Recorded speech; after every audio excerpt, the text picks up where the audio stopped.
Sure. And I mean, you have a front row seat to, um, the next generation of journalists.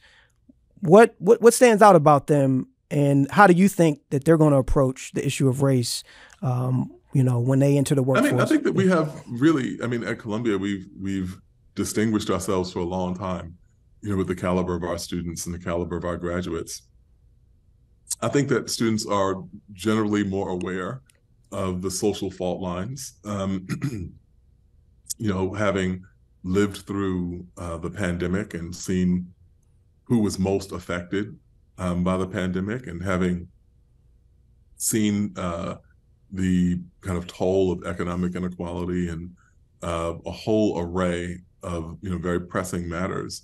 And so the ambition of Joseph Pulitzer when he founded this school in 1912, rather when it was founded by his estate at his bequest, was to train journalists who could hold power to account. And that is the mission that we have embarked upon in 1912, and the one that we have continued to pursue for the last 111 years. Yeah.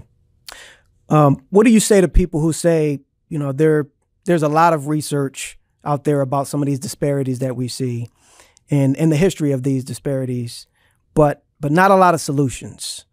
Mhm. What is yeah? So, What would you tell them? I mean, I don't think that it's the case that there are not a lot of solutions. It's more likely that we've lacked the will to enact, the solutions that we have. And I think that's one of the other things that's important about the reports, which is that they highlight some of the points of convergence. For instance, it's not coincidental that in 1965, after there was Social Security reform, and minimum wage reform, rather, you saw a convergence in the black-white income gap.